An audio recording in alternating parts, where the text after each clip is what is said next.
Dios te bendiga, qué bueno que nos encontramos nuevamente en esta serie Reconstruyendo Fortalezas que Protegen tu Vida sobre el libro de Nehemías. Hoy estaremos en el capítulo número 5, enfrentando adecuadamente los conflictos que atentan contra la unidad, contra la paz y la integridad del proyecto, de la familia o de cualquier otra cosa en la que estemos involucrados y querramos lograr. Si la semana pasada vimos cómo la oposición y el ataque trata de desvirtuarnos, trata de que renunciemos, nos desanimemos de la obra del Señor, pues también hoy vamos a ver cómo Satanás usa los conflictos internos, si la primera estrategia no funciona, para dividir y fragmentar la familia, el sistema, el proyecto que queremos llevar a cabo. ¿Y por qué tan importante es la unidad? ¿Y por qué muchas veces Satanás usa el conflicto para romperla? Dice el mismo Jesús en Marcos capítulo 5, versículo 24, que una casa o un gobierno dividido entre sí no puede permanecer. Así que si queremos encontrar renovación en nuestra vida, avanzar y lograr terminar proyectos juntos, vamos a necesitar aprender a resolver y a enfrentar correctamente los conflictos. Porque si algo drena nuestras vidas, emocionalmente, espiritualmente, es los conflictos con las personas que tenemos a nuestro lado, con las personas que tenemos codo a codo. Hoy vamos a responder dos importantes preguntas sobre Nehemías capítulo 5. La primera, ¿cuál es la raíz del problema en este capítulo? ¿Qué sucedió en el pueblo? Y lo segundo, la reacción de Nehemías. ¿Qué legado, qué enseñanza nos deja? Bueno, lo primero es que la condición en el pueblo era difícil. Hubo diferentes situaciones que crearon una gran protesta de un grupo del pueblo hacia el otro. Y era de los más pobres a los más ricos, de los más vulnerables a los más asegurados. Y ellos comenzaron a protestar porque no tenían comida debido al proyecto propio del muro y todo lo que estaban involucrados. Habían descuidado el trabajo en el campo y estaba escaseando grandemente la comida. Eso nos enseña algo, y es que muchas veces, incluso por estar involucrados en la obra del Señor, no estamos exentos de enfrentar los problemas y las escaseces que batallan en ese momento en nuestra sociedad, en las cuales estamos humanamente enfrentando.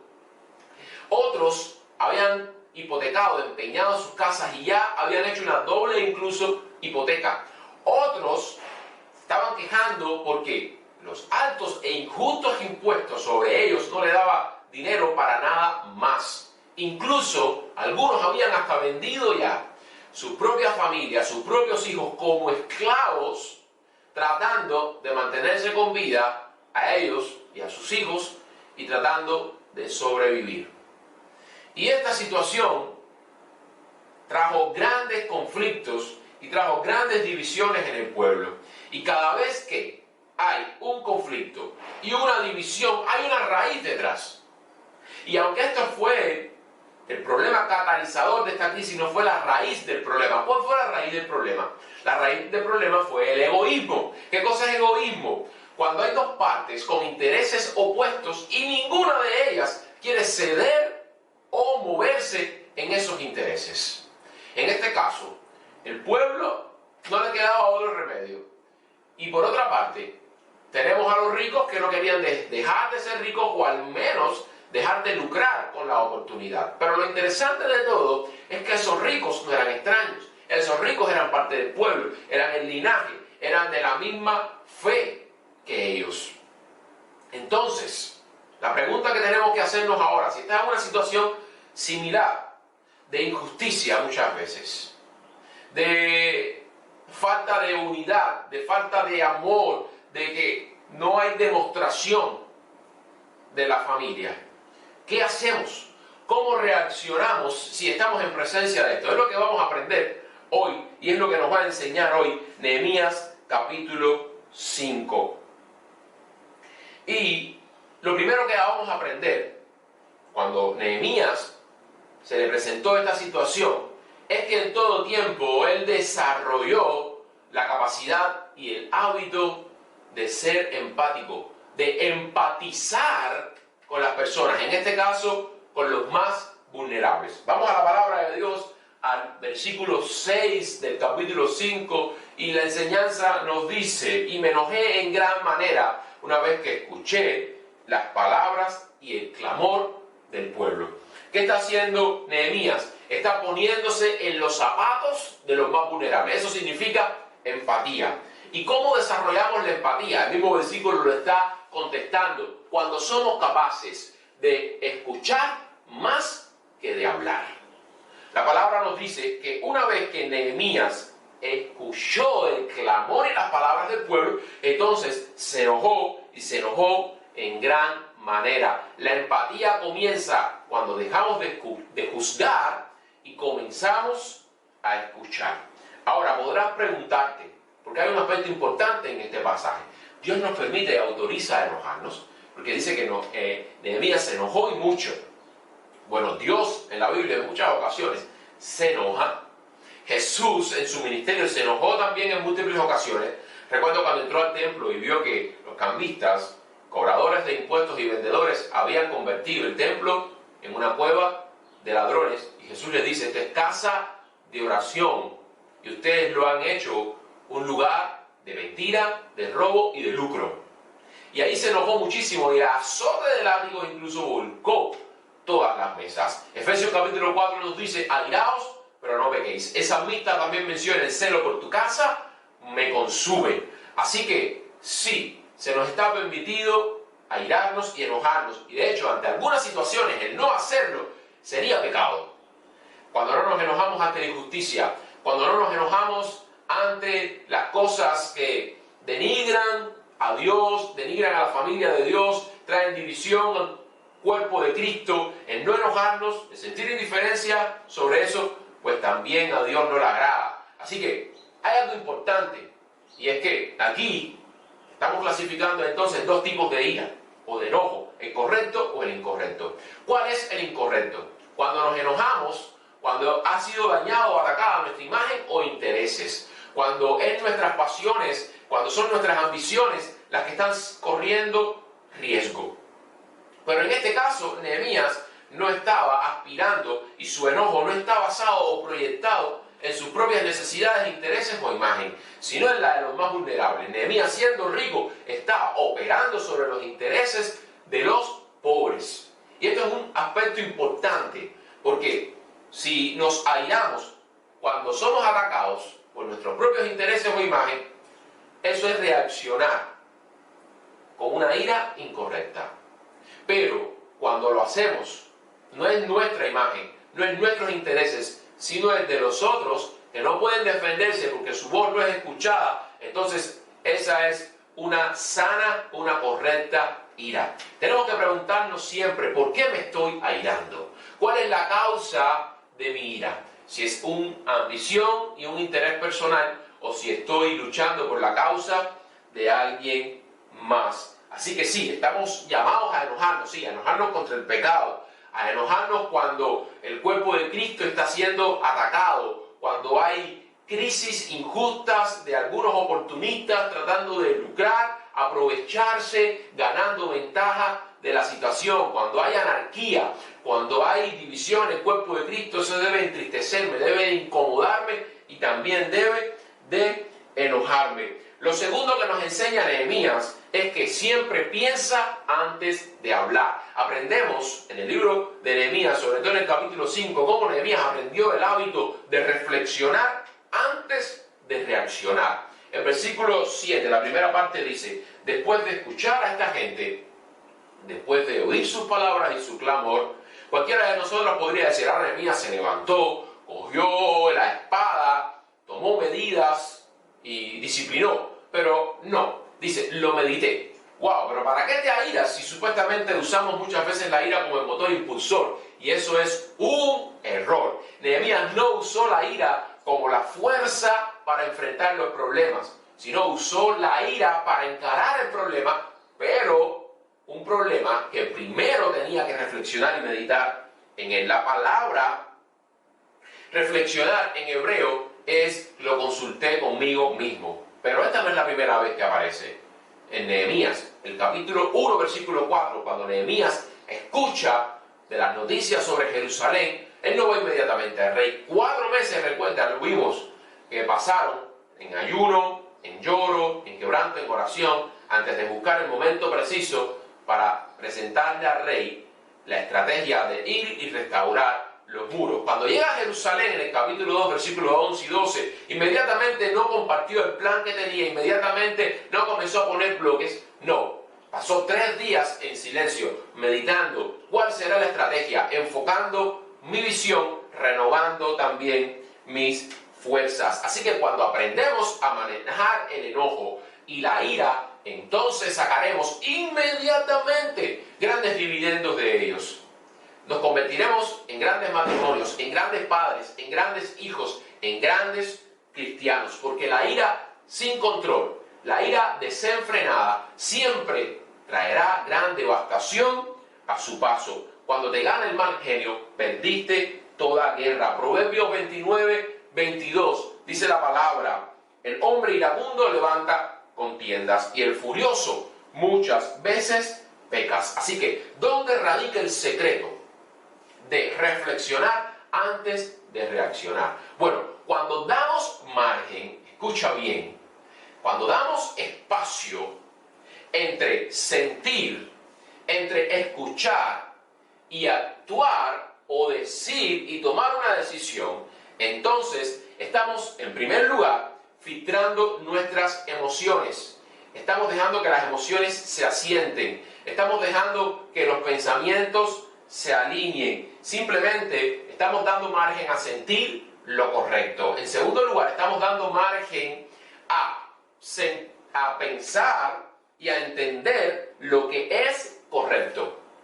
Fíjense, cuando estamos muchas veces enojados, no somos capaces de pensar analíticamente, no somos capaces de pensar espiritualmente, no somos capaces de pensar en lo que va a provocar mejor bien. Así que doy margen para pensar lo que es correcto, para entender la situación de manera sabia, y en tercer lugar, doy margen también para decir lo que es correcto, para escoger correctamente mis palabras, para escoger correctamente mis argumentos. Porque vamos a ver más adelante cómo cuando Nehemías habló, pues causó convicción y causó arrepentimiento, porque escogió sabiamente los argumentos que iba a usar. Si quieres aprender a controlar tu ira, entonces necesitas comenzar a dominar tu lengua. Así lo dice Santiago, capítulo 1, versículos 19 y 20. Dice la palabra: todo hombre sea pronto para oír, tardo para hablar y tardo para airarse, porque la ira del hombre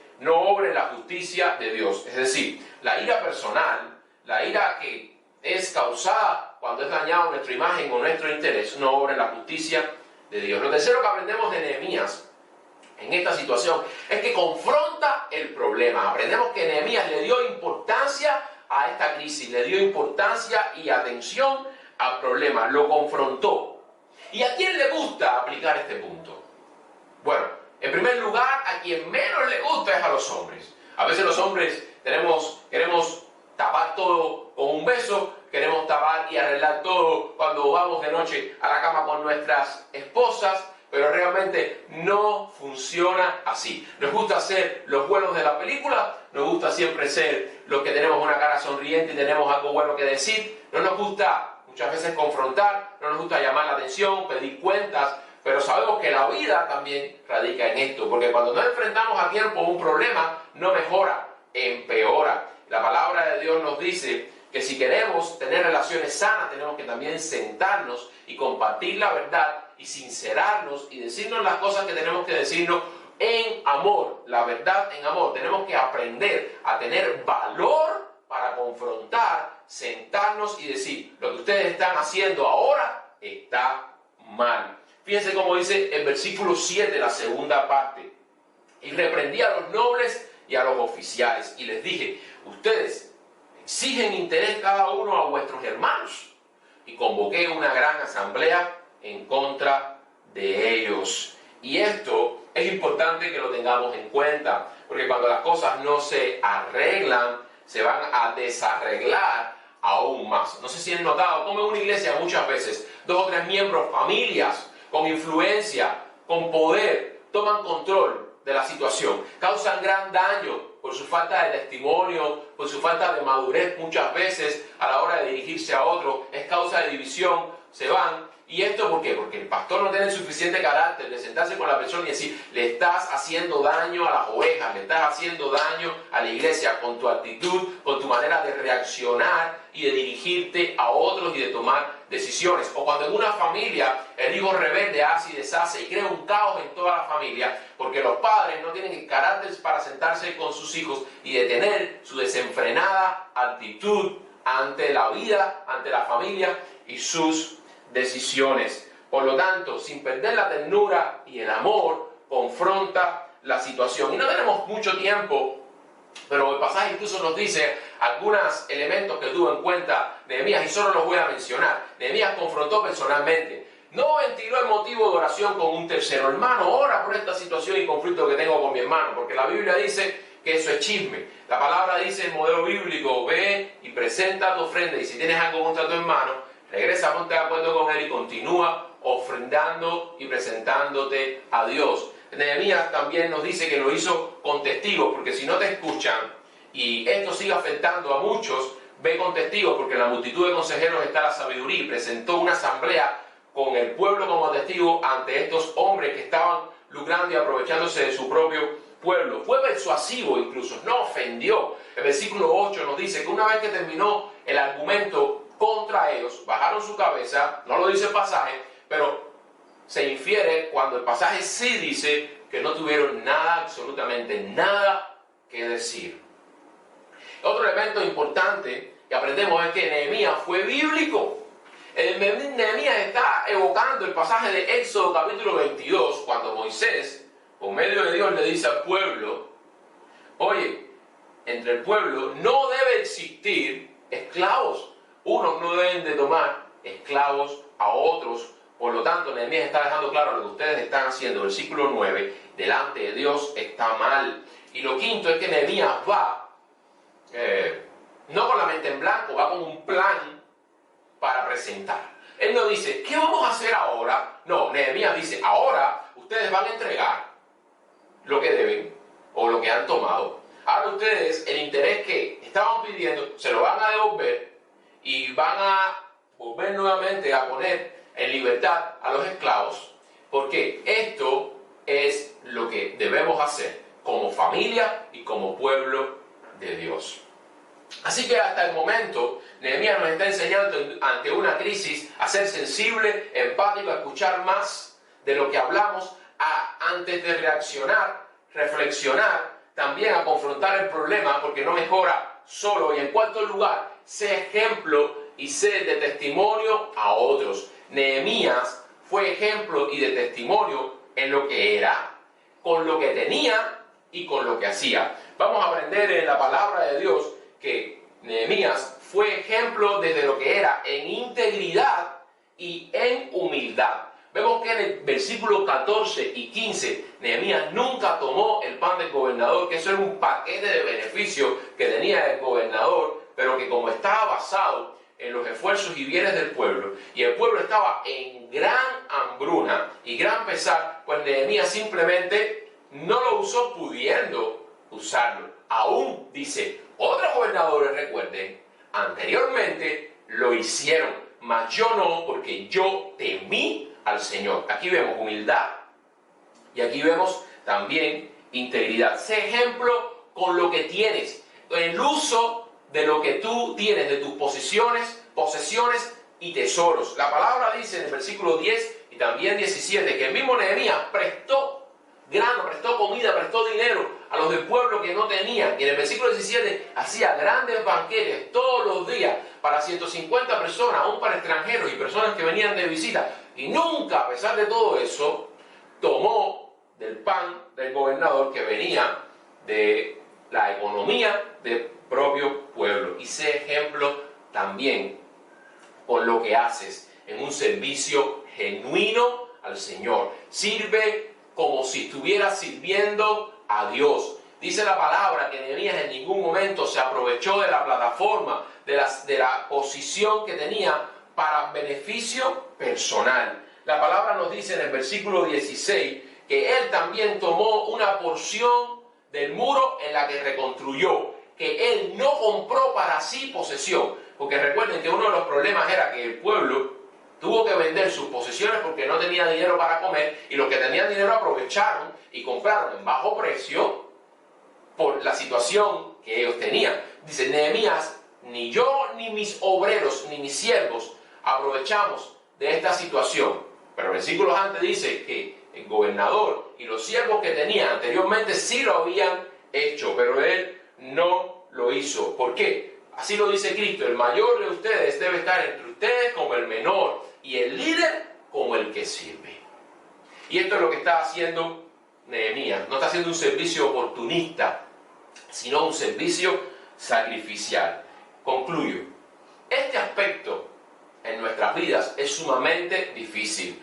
Todavía no hemos aprobado en él. Las relaciones más difíciles son las más cercanas, con nuestra familia, con nuestros amigos, con nuestros cercanos. Pero sí les aliento con el pasaje de Juan capítulo 17, donde Jesús y su oración ya desde antemano nos acompañan y nos dan fuerzas para una y otra vez intentar traer sobre nuestras relaciones la paz y la unidad basada en la sinceridad, basada en el perdón y basada en la reconciliación. Y es: Padre, guárdalos en tu nombre, para que sean uno como tú y yo somos uno. Tenemos el ejemplo de Cristo y la oración de Cristo para una y otra vez ir en pro de la unidad, ir en pro de la paz cuando el conflicto atente contra la unidad entre nosotros y los planes y los proyectos de Dios. Dios te bendiga y te dé las fuerzas para enfrentar la oposición, la crisis y la división de una manera bíblica, como Nehemías lo hizo, y no de una manera mundana y carnal. Dios te bendiga.